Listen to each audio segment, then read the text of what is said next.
Amelia Bennet thrived on routine. Every hour of her day perfectly planned, her apartment a testament to order, work at the architectural firm predictable. She liked it this way, control, her comfort. Weekends offered a break from routine, but even then Amelia stuck to her schedule. Saturdays, Central Park. A brisk walk, always the same path. This morning, however, wouldn't go as planned. A man, running late, perhaps bumped into her. Books flew into the air, landing scattered on the paved path. Amelia gasped, momentarily stunned. The man, flustered, apologized profusely. "I'm so sorry. Let me help you with those." He had kind eyes, Amelia noticed, and a smile that crinkled the corners of his eyes. He gathered her books, handing them back to her with a slight bow. "Again, I apologize. Have a lovely day." And with that, he jogged off, disappearing into the park's crowd. Amelia sat on a nearby bench, heart still racing, her meticulously planned day interrupted. Yet a strange feeling washed over her. Intrigue, perhaps? She couldn't explain it. Who was that man?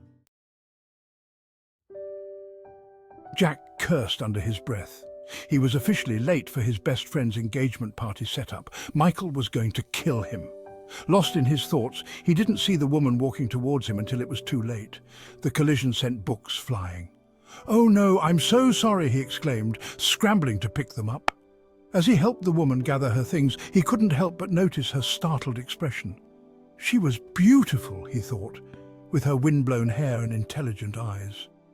"I apologize again," he said, handing her the last book. "Have a lovely day."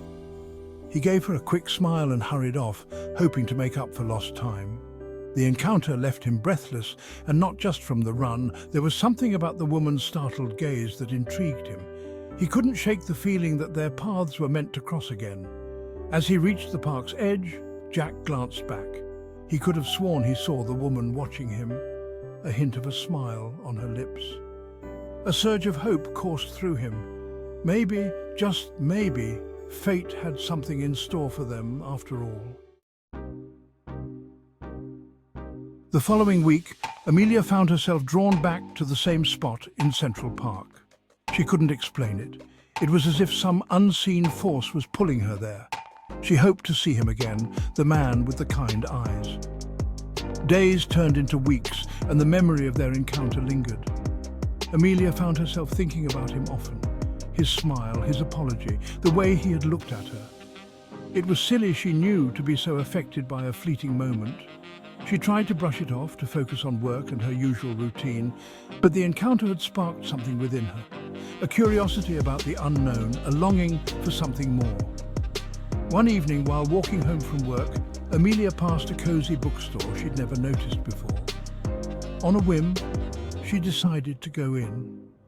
She felt a sudden urge to embrace the unpredictable, a feeling she never allowed herself to indulge in. Perhaps this newfound openness would lead her somewhere unexpected.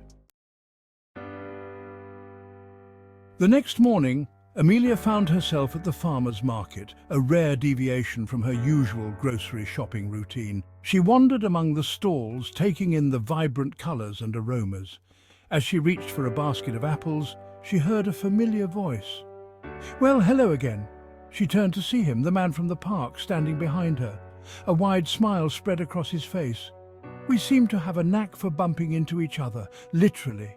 He chuckled, his eyes twinkling. Amelia laughed, relieved that he didn't seem to find their repeated encounters strange.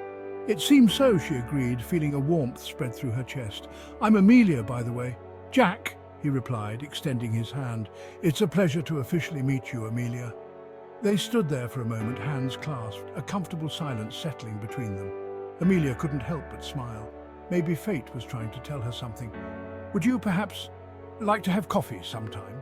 Jack asked, his voice a hopeful murmur. Amelia hesitated, her instinct to stick to her schedule, warring with this newfound desire to embrace the unexpected. "I'd like that very much," she found herself saying, her voice barely above a whisper. As they exchanged numbers, a sense of excitement bubbled inside her. This was new, different, and she couldn't wait to see where it led.